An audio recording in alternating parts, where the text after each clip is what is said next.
Menjadi perselisihan antar umat Islam adanya saling bantah antar ustadz. Pemahaman Allah berada di mana ini? Apakah menyebabkan perbedaan akidah? Ya.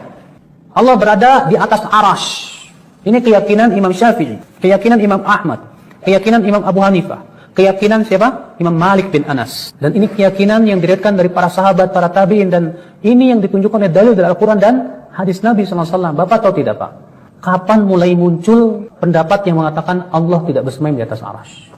Setelah munculnya Jahmiyah, Mu'tazilah, dan Asy'ariyah. Bapak tahu siapa Asy'ariyah? Asy'ariyah itu keyakinan Abul Hasan al-Asy'ari di fase kedua. Dan Abul Hasan al-Asy'ari hidup 100 atau 200 tahun setelah imam yang 4 itu.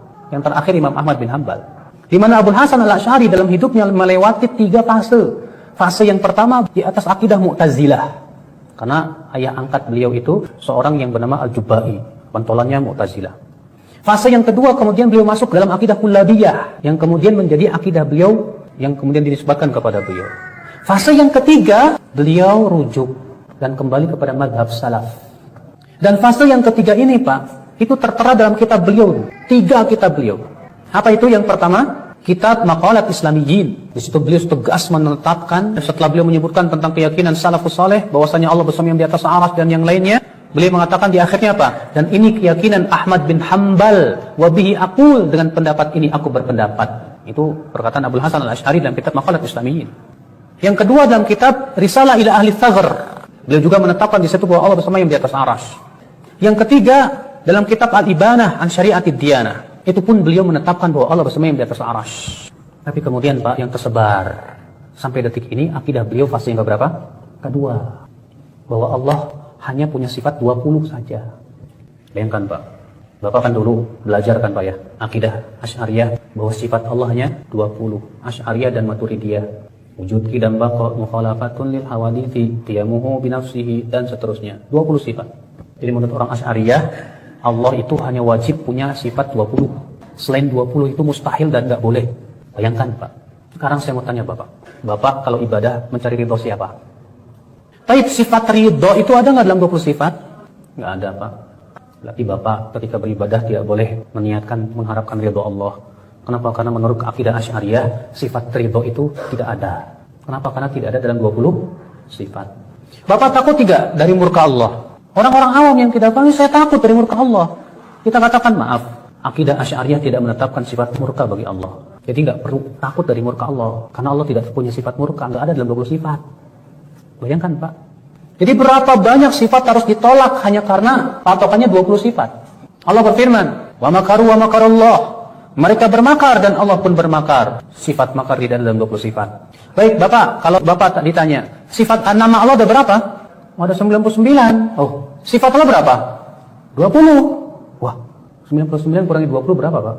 79. Berarti ada 79 nama tidak mengandung sifat. Nama Allah Al-Qawi, yang maha kuat. Ada enggak sifat kuat dalam 20 sifat? Enggak ada. Berarti Allah itu namanya Qawi doang. Enggak kuat tapi. Kan musibah, Pak. Ada tidak di dalam Al-Muhaimin? Sifat haimanah itu ada nggak dalam 20 sifat?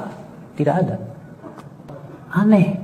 Kalau ternyata hamba yang menentukan bagi Allah, ya Allah, engkau hanya berhak punya 20 sifat ya, nggak boleh yang lain. Waduh, ini kan namanya kurang ajar sama Allah, Pak. Kok ngebatasi buat Allah? Allah tidak terbatas nama dan sifatnya. Karena kesempurnaan Allah luar biasa. Ikhwata Islam, azakumullah. Kenapa sih orang-orang mereka tidak mengakui Allah bersemayam di atas arash? Karena menurut akal mereka katanya, kalau Allah bersemayam di atas arash, berarti Allah butuh tempat. Sedangkan yang namanya butuh tempat, berarti makhluk. Sementara kita mengatakan Allah bersemayam di atas arash, tanpa mengatakan adanya tempat.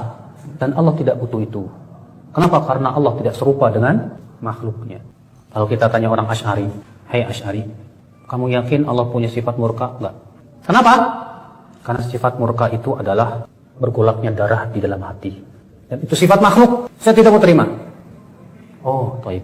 Hai Asy'ari, bukankah kamu juga punya keyakinan Allah punya sifat iradah dalam 20 sifat itu? Dalam 20 sifat itu ada sifat iradah nggak, Pak? Ada. Sedangkan iradah kan sifat makhluk. Iradah itu artinya apa? Keinginan. Lah, iradah kan sifat makhluk. Apa kata mereka?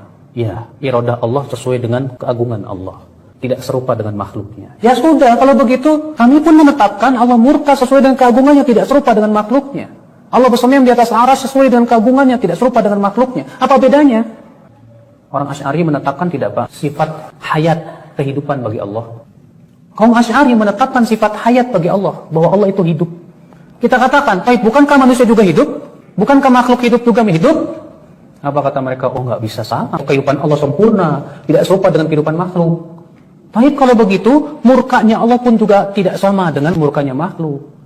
Apa bedanya dalam masalah ini ya akhal Islam a'azakumullah wa iyyakum? Kalau kalian selalu mengatakan dan berkelit bahwa kudrohnya Allah sesuai dengan kesempurnaan Allah tidak sama dengan kudroh manusia, maka dalam masalah sifat itu semuanya sama ya akhal Islam a'azakumullah wa iyyakum. Katakanlah demikian. Allah punya tangan Allah sempurna, tidak serupa dengan tangan makhluknya. Allah bersemayam di atas arsy, sempurna bagi Allah, tanpa mengatakan Allah bersemayamnya sama dengan makhluknya. Sama kalau begitu ya akhal Islam a'azakumullah wa iyyakum.